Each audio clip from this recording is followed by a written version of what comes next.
E sem a reforma tributária, o arcabouço, ou pelo menos a proposta, né, as circunstâncias que o arcabouço pretende fazer, fica muito difícil, fica muito complicado colocar em prática, digamos assim, porque a reforma tributária abriria um espaço importante para, em alguns momentos, até elevar a arrecadação. Né?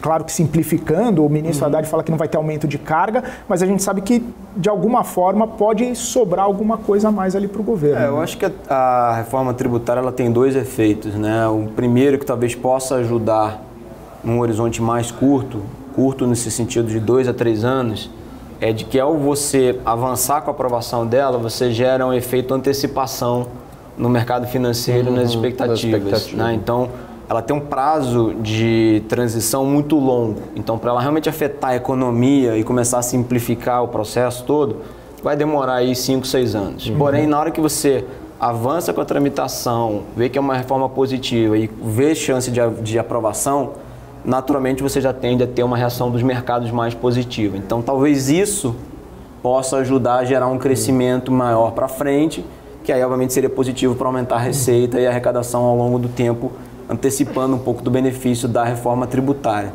Mas ela em si, para o arcabouço tributário, que seria até o final do primeiro mandato, né, o do mandato do presidente Lula, ele não faria efeito direto na economia. Essa é a nossa interpretação. Tá?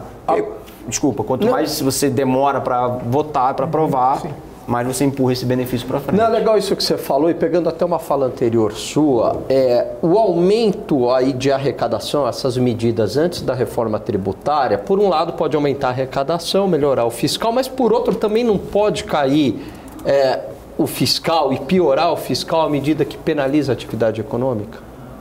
Olha, a gente tem que ter na cabeça, pelo menos o que eu entendi do resultado da eleição, né, geral que a gente teve, presidencial especialmente, de que a sociedade brasileira escolheu um programa de governo diferente do anterior.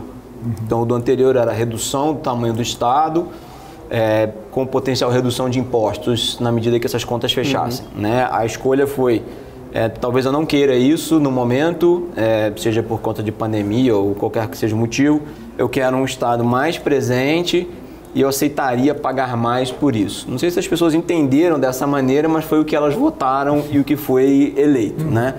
Então, nesse sentido, a gente sabe, por experiência internacional e até por passado do Brasil, que o aumento de impostos ele tende a ter um efeito na economia de também desacelerar a economia. Né? Então, tem que entender como é que vai ser a composição do gasto, para onde que ele vai, o que ele vai gerar de aumento de consumo, de demanda, vis-à-vis o que você vai tirar. Então, simplesmente fazer a conta do mais e do menos, do gasto e receita, ela não te dá o efeito total que você vai ter na economia. Né? Tem alguns setores em que você faz o gasto, uma transferência de renda, por exemplo, você gera um impulso de demanda muito rápido, porque as pessoas têm uma propensão a consumo mais acelerado. Se você faz via investimento, até aprovar o projeto, esse dinheiro só vai ser desembolsado dali a 6 meses, 1 ano. Porém, na medida que a pessoa gasta o dinheiro e acabou, o efeito se exaure. Se você faz via investimento, talvez você gere um efeito multiplicador e de aumentar o PIB potencial para frente. Então, assim,